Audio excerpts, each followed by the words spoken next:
All right. Welcome to Fast Break Breakfast, NBA podcast. My name is Keith Parrish. Got Ben Golliver coming up on the show today. We talk about the Heat and the Nuggets heading into Game 3. Plus, we talk a little about NBA media and also about what the Trailblazers should do with Damian Lillard once again making headlines talking about trade rumors. Before we get to Ben, just a couple of announcements.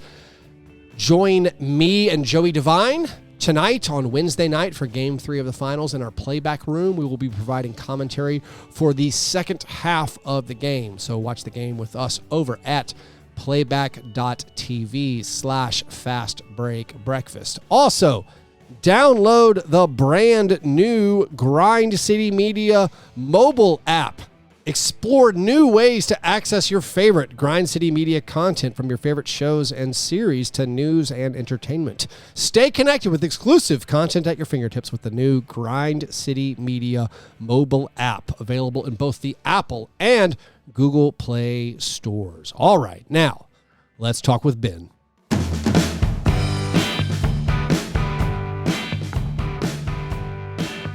I'm joined right now by Ben Golliver, the Washington Post. Ben, recording from apparently a penthouse in Miami, if my video is accurate. Ben, welcome to this coast. Well, thank you very much. You remember when Jaylen Brown in the playoffs said that some of the Heat's guys were playing above their means? I feel like I'm podcasting above my means today. Seriously, I've got like a 270-degree view in this hotel room of the Biscayne Bay. I don't know how I got so lucky. I think I just won the lottery. It's not quite Victor Wembanyama, but it's the Victor Wembanyama of hotel rooms I'm broadcasting from. So it is. Hopefully you and your listeners can live vicariously through me. It seems amazing. Is the nightlife going to be as big of a story in Miami in this series as they made the altitude in the first two games? Are those the two most overrated storylines? Is that just lazy questions to ask about everything? Well, I don't know. It sounded like the nightlife was the Nuggets had a team dinner at Jeff Green's house, which apparently was way out in the boondocks, so much so that Jamal Murray said that basically Jeff Green lives in Narnia. So it was pretty funny. And then they came back through the magic wardrobe, and Michael Malone was waiting for them, red-faced, screaming, with a 17-clip low-light reel of all the screw-ups they had from Game 2. Wow. So that was sort of like their big practice before Game 3 was, let's go through everything that we screwed up from a discipline standpoint and how we basically gave up more than 40 points to the Heat in Game 2. So they're a little bit of the carrot, I would say, a little bit of the stick for the Denver Nuggets here. I don't know too much about whether they're hitting, the clubs or any of that stuff, but that's for somebody else, Keith. You know me, I'm going to bed early. I know you have to get up early to go on excursions. You're an excursion man. I can tell people. Yeah. You went to the swamp, right? You went out to the swamp to check it out before your pregame activity. Well, I can confirm nobody else was out there riding bike rides in that Florida humidity at like 9 a.m. this morning. Just looking for some gators. Saw a little turtle. Saw some herons. I mean, saw it all. It was a great little trip. It's amazing. The Everglades are only basically an hour from Miami. I didn't realize that. I guess there's a cooler version of the Everglades that has manatees and all this that's a little bit further out. Didn't get to go all the way out there. But yeah, it's a great time down here. I'll check in on the nightlife and get back to you. Thank you. I appreciate that. To follow back up on that Jeff Green story, this is once they got to Miami, like Jeff Green has a home outside of Miami somewhere where perhaps the front door is a magical wardrobe. Correct. I think it's they said Pinecrest or something like that. I don't know exactly, know the geography around here very well, but I think Jamal Murray's point was that it was quite far from downtown Miami. Gotcha. Maybe Jeff said, hey, I've got a house in Miami, and, they show up and it's actually in one of these Everglade jungles, and there's, alligators, waiting for you at the front door. I mean, God knows what else is down here, but it sounded like it was a relaxing, team bonding type of lick your wounds. We haven't lost in 7 games type of a deal. And then immediately they jump back into the team prep the next day with Michael Malone. And he's just been furious for like 4 days straight. And he's emerged as one of the leading characters, I think, of this finals, because so many of his players are pretty boring on the mic. And he's just like overcompensating for all of them and just ripping them left and right. It's been pretty wild. Yeah. The game 2 loss was punctuated. I mean, yes, one storyline is the Heat making a lot of 3-pointers, but I think you could kind of circle a lot of those 3-pointers as being like, they left the guy, or they got confused on handoffs or kickouts, or like tracking where the 3-point shooters were. Michael Porter Jr. I think was highlighted a lot of the times. I mean, like just being kind of Right. lost. I do want to hear your perspective, but also I realize haven't yet asked you about your breakfast. It's a prerequisite. What was the breakfast this morning? Um, on the way to the excursion. So I actually had two bagels, light cream cheese with a very thin slice of cheese on top of the bagel. I was called out by Joe Vardon of The Athletic for carbo loading, and I said, "Look, man, I'm Mm. about to go burn it off. Don't worry about it." This was all free from the hotel, so it was just sort of a scavenge mission. I don't know; it's not up to my usual standard, but it hit the spot. It carried me through. I made it through the bike ride, so I'm feeling good. What'd you have for breakfast? Oh, we had last night for dinner, we had like a shrimp salad, kind of shrimp with corn and avocado, tomato, a little dressing. But I had a Wow. lot of these grilled shrimp left over. So it wasn't a traditional breakfast by any stretch of the imagination, but it was just some corn, shrimp, and avocado. It was a sort of a lunch breakfast type thing to Man, bougie. Look at you. Jeez Louise. it's all cheap. I mean, it's like it was frozen. I didn't go down to the Miami Bay and buy it off of like a fisherman or anything. We're talking frozen shrimp. It's pretty cheap. As far as things go, the price of avocados these days. I mean, who knows? No, I'm sorry. I'm thinking back to Jeff Green. He's played Yeah. for what, like 8 or 9 teams. He Yeah. hasn't played for the Heat, so he's just prepping for the future, or I don't know. It just does he have a home in like I wonder how many homes Jeff Green has. Is this the only one? I got a lot of questions about this now. Well, I did do some research, and apparently he got married in Miami too. So Okay. there could be, it just might be his, LA East. You know how the NBA guys tend to Yeah. flock towards Los Angeles. I do think there's a contingent that has, Miami ties. He's an East Coast guy, Yeah. so, maybe he's just preparing for retirement like a lot of people do, coming to, just staking out his claim in South Florida. I get the appeal, although the weather, you really just have to lean back and let it happen. Like it's just crazy. Like it'll be storming one morning. Like the other day, it was so loud. I thought we were like under bomb attack, or maybe Right. it was another one of those supersonic planes.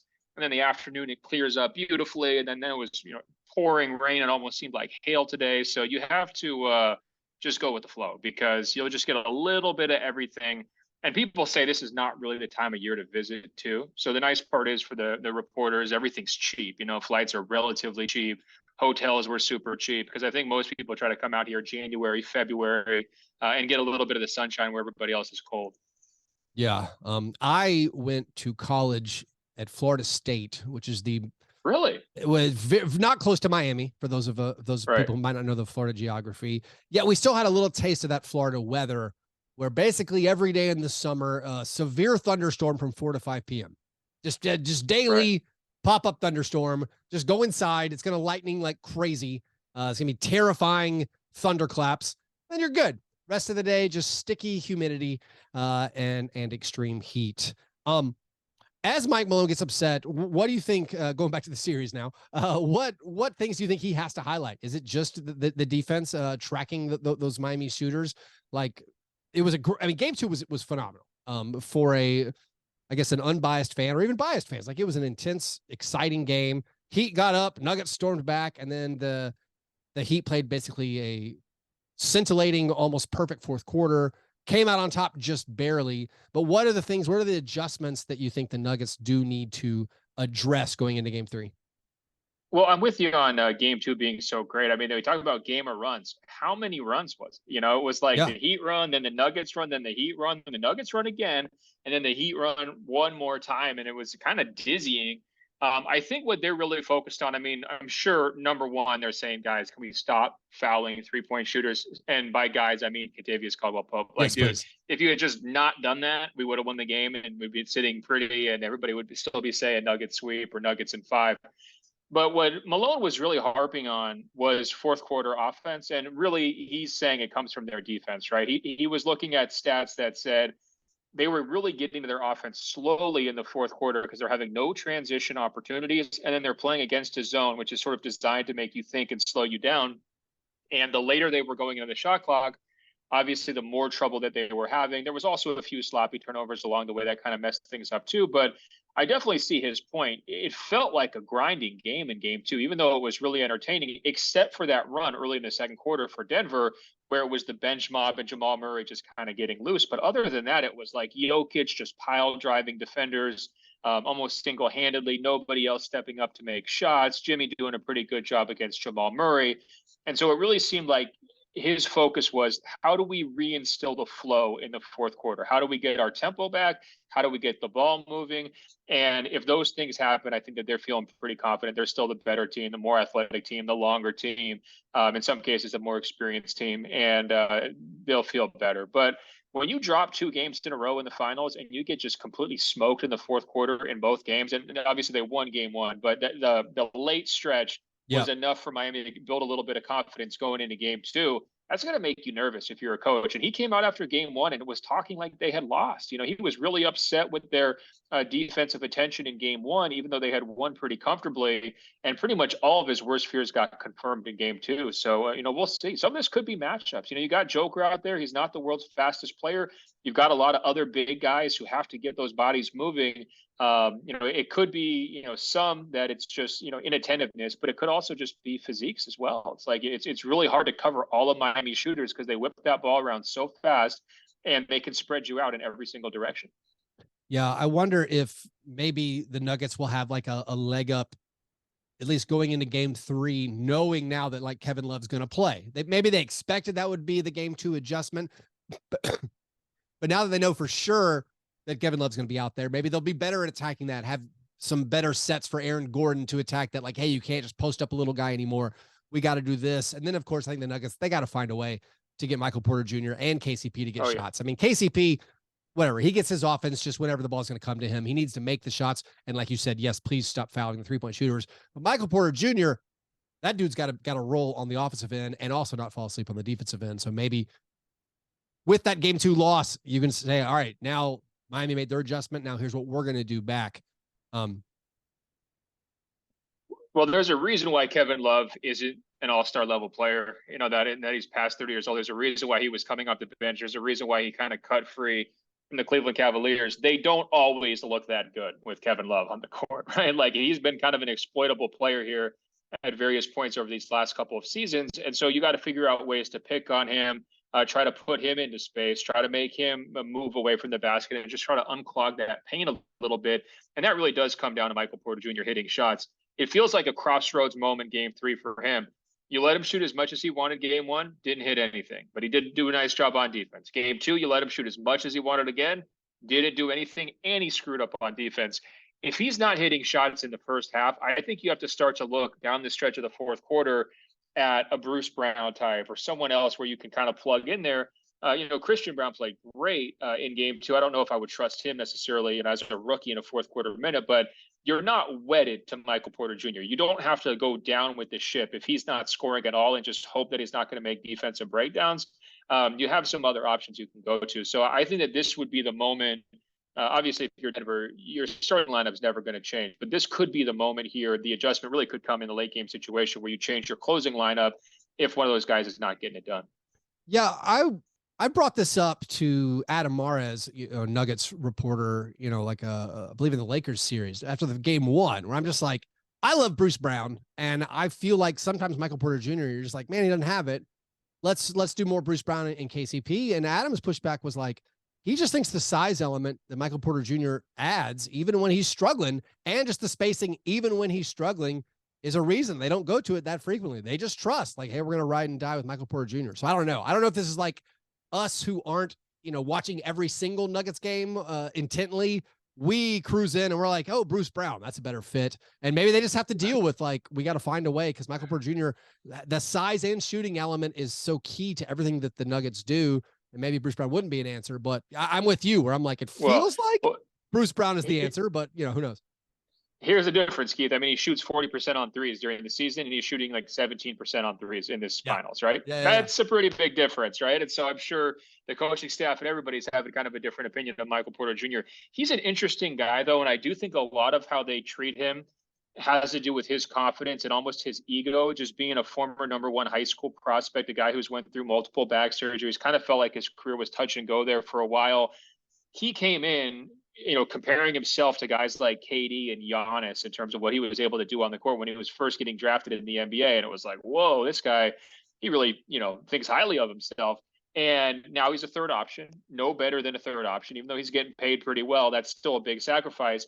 And if you start to jerk around his minutes, I think the concern would be, well, are you going to lose him? And earlier in his career, Michael Malone would not even play him hardly at all at certain times because the defense was so bad. And he's now earned that solid role. So I think that they're giving him every possible benefit of the doubt. They want his size. They want his shooting. They're going to let him do it.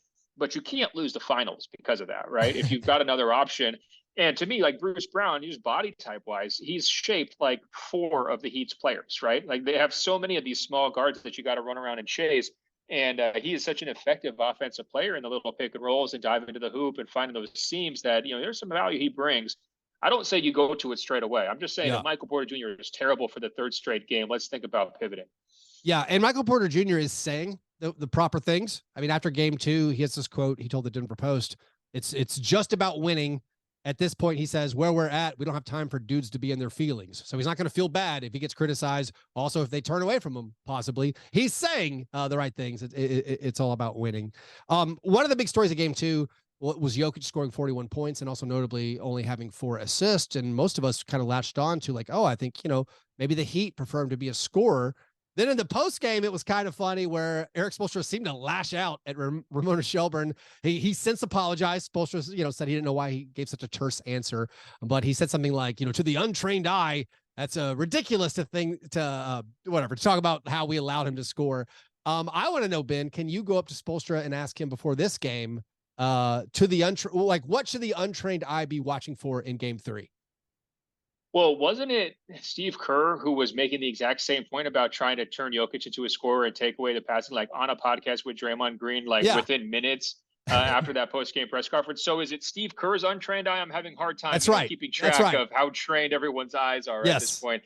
Look, I actually think, first of all, Spoelstra is so locked in and has been for this entire postseason. Like he doesn't look like he slept since probably game 3 of the Eastern Conference Finals. And he is just in full Heat culture mode. He's giving a speech every time he gets onto the podium. And I think that he's just kind of a live wire, quick trigger right now. And it's such a transition for him from early in his career where he was a lot more like Joe Mazzulla, giving like 2 and 3 word answers and just trying to duck everything. So I think we're going to give Eric Spoelstra a pass. I definitely think we should give the reporter a pass. It was totally a fair question. It's a major talking point every single time Jokic doesn't get the triple-double. It's like, well, if he's not getting the assists, it means his shooters aren't making shots, so therefore Denver looks ordinary. When he gets the triple-double, they're like undefeated practically, right? So it's a pretty clear barometer of how Denver's going to play. I also think maybe Spoelstra had the quick trigger because that's exactly what his strategy was, and he was hoping that nobody would ask about it, right? He's trying to deflect. They noticed. You're seeing it happen in the third quarter. He's backing down. And look, he's going to put Cody Zeller under the rim every single time, right? But the flow was just totally gone from Denver's offense. That ping, ping, ping ball movement that we saw against the Lakers that just ripped them to shreds is now Jokic basically running fast breaks by himself, getting to that free throw line, pounding. It looks different. It's way less effective. And I tend to agree, too much focus on Denver's offense from game 2 because Denver's defense was the real problem. But they have won an awful lot of games this year by overcoming their defensive problems with elite offense. I think it was like coming into game 2, their postseason offense was like 119 offensive rating, which is better than any of the last 10 champions, right? So I think that's why it does get a lot of attention, and I think that's why it was a fair question. I think that's why it's a fair thing to watch in Game 3. If they don't get their mojo back in Game 3, I'm going to start to get nervous on their behalf, right? Because the Heat have this weird way of just kind of making everybody uncomfortable. Maybe it's the zone, maybe it's just the stamina factor, but I do think Denver faces a big time we've got to respond type moment in this Game 3. Yeah, and it's wild. We talk about like the zone slowing them down, but I think maybe it was just the way the pace slowed down so much in the fourth quarter. I believe it was tracked at like 19 possessions. Each team had 19 possessions in the fourth quarter, and the Nuggets scored 25 points in 19 possessions, which is good.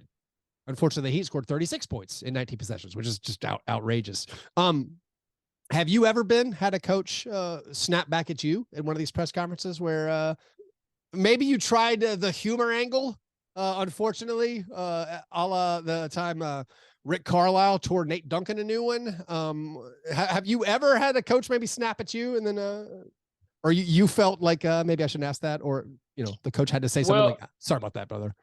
Yeah, I mean the first one that comes to mind was like this is years and years ago when Nicholas Batum was on the Portland Trailblazers. Terry Stotts was pretty newly installed as the coach of the Blazers. And they had some late game possession, like final play of the game that just didn't go well. And I think Batum just chucked up a 3-pointer that like wasn't even close.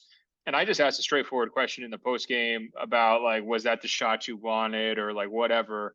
And I think Stotts was like maybe a little too more honest than he wanted to be and said something along the lines of, if we could do it over, I wouldn't really want him to take that shot.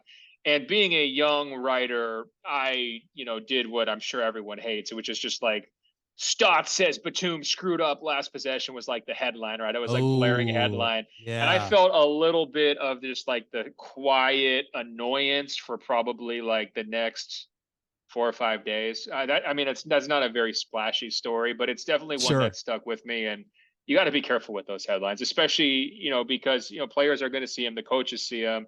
I'm sure he was thinking like, what do you see? I mean, I didn't try to throw Nick under the bus, right. And it winds up being something on local talk radio where everyone's talking about it. And so that's the one that comes to mind more than anything. Do you have a good one? Have you ever been punked? No, I haven't. I mean, normally I'm just like a weirdo silently lurking in these things. I don't have one yet. I don't think. I feel like I tried to make Mike Conley laugh once and he kind of went along with it, or I was asking him about like, now that you won this, your second sportsmanship of the year award or whatever it was, sportsman of the year, do you think maybe now you'll try to get that first technical foul? And I feel like he came back like, I don't know if I was like being a punk, because I'm just like the thing like basically, for listeners, the whole goal is to be invisible. I feel like or not invisible, but like you don't want to make a scene, you don't want to offend any PR people or the coaches or anything. So no, I don't yet have something where I put my foot in my mouth or I made a fool of myself at one of these press conferences. I just think the worst is like the attempts at humor that don't land. Then it's just like everybody's cringing. It's like that's the one thing that we're trying to avoid here. And I would actually say it's been a pretty low drama finals from the media standpoint too. I mean, my whole take on this finals, it's like this has been like an afternoon mixer.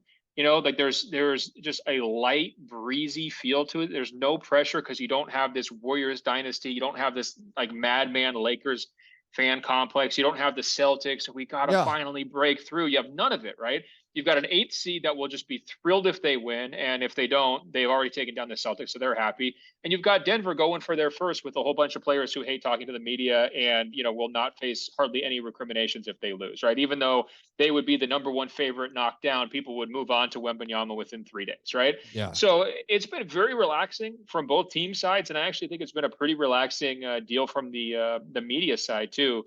When you don't have LeBron, when you don't have Steph, when you don't have guys like whether it's Tatum or whoever else, like the number of gotcha questions just disappear, and also like, I mean, a lot of times, LeBron's getting asked about like off court stuff, what's happening in the news. Like I wouldn't have been surprised if someone asked him about the debt ceiling crisis. Like that just tends to happen during the finals when LeBron's around or the forest fires in Canada, and no one's going to ask Kyle Lowry, for example, or Jamal Murray, about these political issues. It's just kind of been basketball and it's been enjoyable, although probably, less fuel for the fire on television.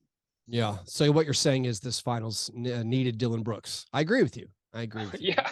Could Well, have that's a used great example of a Um, guy who is not in this series, who would definitely make a huge mark if he was in this series. Well, so one way that actually Adam Silver seemed to try to maybe keep it breezy and on basketball. I'm actually curious on your opinion on what he said, where he teased this, of course, huge news for us Grizzlies fans. He teased a Ja Morant suspension, which felt odd to me, and it became like a news story for a couple of days.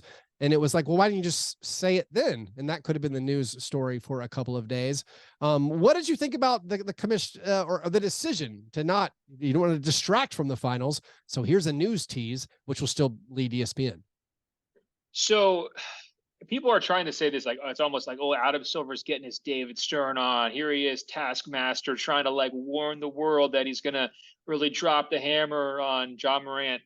I didn't really read it like that in the room. I just felt like he's still really annoyed about the Ja Morant situation. I think that he is concerned for Ja Morant. He said that at one point, like, he doesn't know what type of punishment would actually be able to change Ja Morant's behavior. And that's the kind of thing that parents say when their children have just like run loose and they don't know how to like get through to them anymore.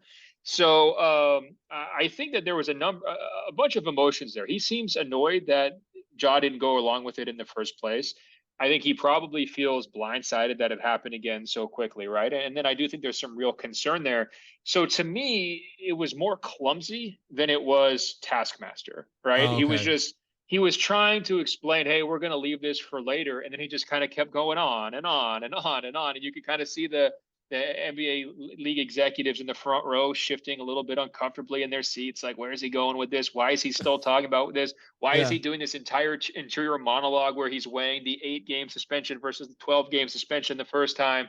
And, none of it is helping here. It's not giving us that much insight into what the punishment is going to be. And it's doing the exact opposite of the intended purpose, which is downplaying it and let's all move on. I think it was the appropriate decision to not announce it before the finals. This is just like a hobby horse of mine. I'm sure there's a lot of media members who would disagree. I think there should be sort of two media availabilities. I think there should be one sometime in the middle of the playoffs where he can just do a catch up on big stories like the Ja Morant deal and whatever else.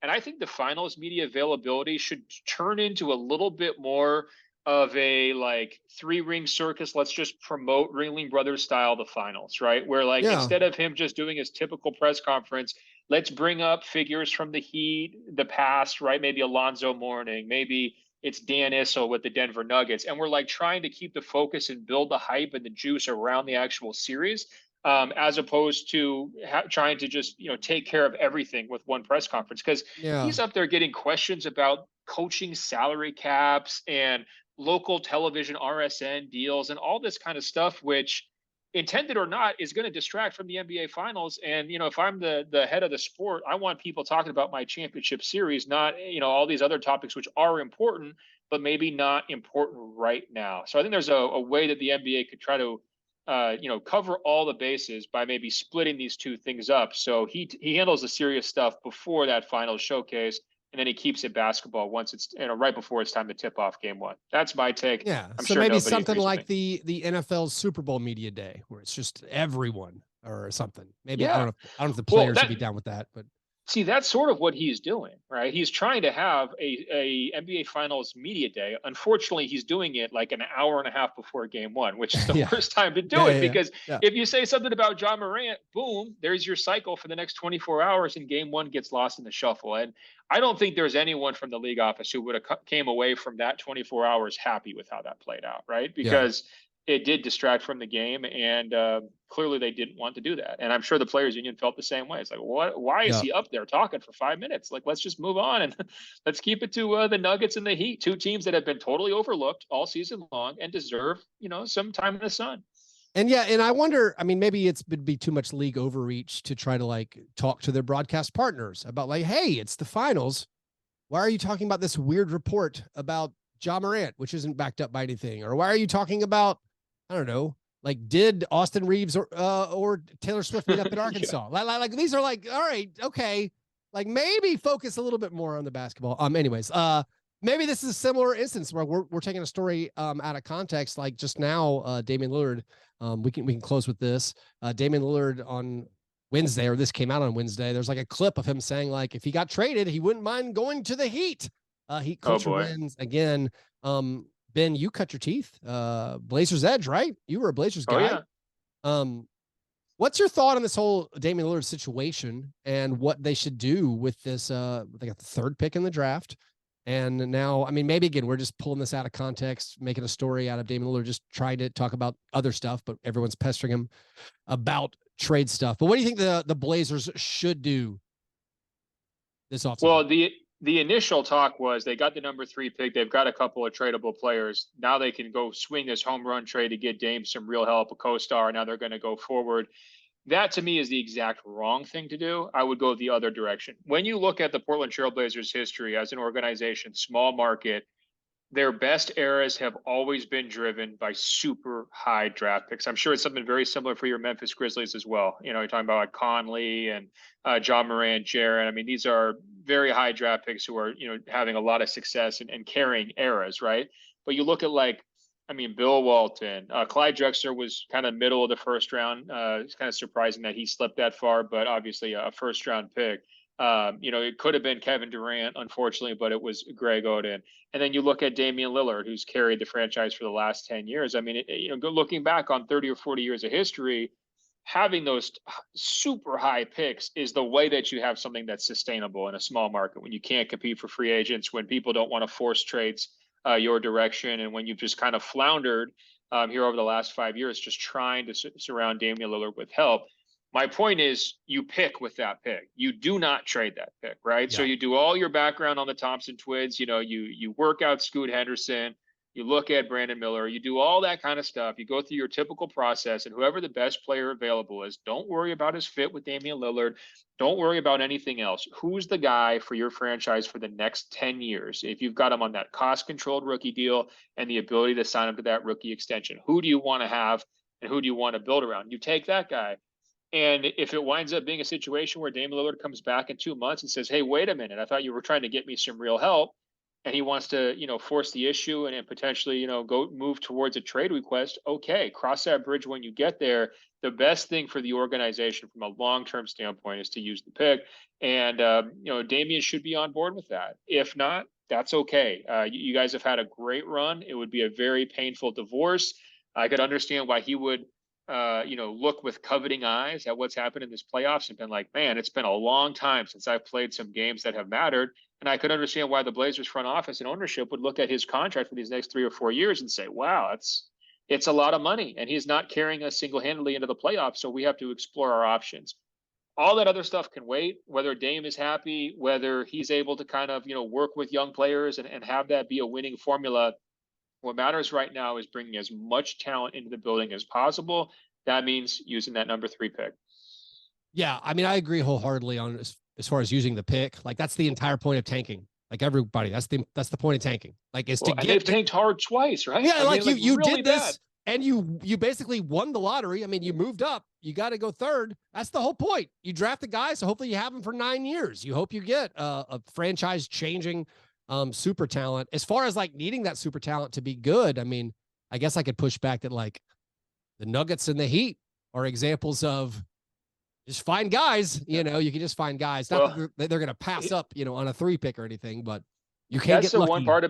That's the one part about Jokic that's the least replicable, right? Right. He's the greatest return on investment draft pick in NBA history. They took a 41, supposedly during that Taco Bell commercial, 2nd round pick. 2-time MVP, who's going to go on to be first ballot Hall of Famer, maybe leading championship teams. You can't bank on that model for sure. And if you're Miami, part of the reason why you're appealing to Jimmy is because you were appealing to Dwayne Wade and LeBron James and Chris Bosh, right? Like the kind of this modern Heat culture where Dwayne Wade is like, egging Jimmy on. Hey, you should come here. Everybody's going to love you. Like Riley's the real deal. Spoelstra's the real deal. All that stuff was birthed during Dwayne Wade's career. And Portland does not have those advantages, right? Like they don't have a Spoelstra. They don't have a Pat Riley. They don't have a Mickey Arison right now. You could argue Jody Allen is one of the worst owners in the NBA just because she's an absentee owner, inherited the team from her brother, right? On top of that, Portland is not Miami. I love Portland, but my first finals was actually covering the 2011 Heat versus Mavericks. And I remember, landing in Miami, and my eyes just got wide like saucers when I'm seeing their beautiful arena right there on the water, and all the pomp and circumstance that goes into the Heat games. If you're trying to recruit free agents again, or trying to force trades to assemble some talent, it's going to be a lot trickier to do that in Portland than Miami. That's why their formula is cut and dry. Draft your best players in the high lottery. Do whatever you can to keep them happy. Install them as the face of the franchise. Make sure you're selling tons of jerseys locally to a fan base that's going to love them, and move forward. It's a very simple formula. It's worked over and over again, and it will work again if they make the pick. So you're saying this penthouse view you're in right now, not available in Portland? It's not, and that's why the Blazers can't even host the All-Star game, man. They've been trying for years, maybe decades, to host an All-Star game, and there's actually not enough high-quality hotel rooms to actually even host it. And unfortunately, now there's talk about, well, the arena's like almost 30 years old, so is there going to have to be a huge fight for an arena coming up, which is the last thing any small market organization wants? It's a tough deal in Portland. Yeah. And I do think when you have Paul Allen money, which is basically Steve Ballmer money, you can paper over to a certain degree so many of the challenges of being in that small market, right? I mean, Paul Allen was running up the luxury tax bills and the crazy payrolls, decades before it was popular, right? Like, he would have definitely been flirting with the second apron and all that stuff during his heyday. And you just don't have that anymore. And it's destabilized the franchise not having him. The best thing that could happen for the Blazers is that Jody Allen just decides to sell. There's a lot of talk about Phil Knight, the Nike executive, wanting to buy that team. He would be a perfect steward for it. Obviously, he's got more money than anybody could spend, and he would be able to help that team kind of keep up with the Joneses. But she's holding out, and it's got the whole franchise just in this annoying limbo. And that's really why you got to keep an eye on Lillard, because nobody wants to feel stuck when their prime years are slipping away. And that's exactly the situation that's going on right now in Portland. Yep. Gotcha. Well, Ben, thanks so much for making time on your busy Game 3 day. And I look forward to you coming on again sometime. And maybe next time we'll get back into that Lego talk. I can't wait. And good luck with your Bubba Gum breakfast, man. We'll talk soon. Perfect. Thanks, Ben. I will remember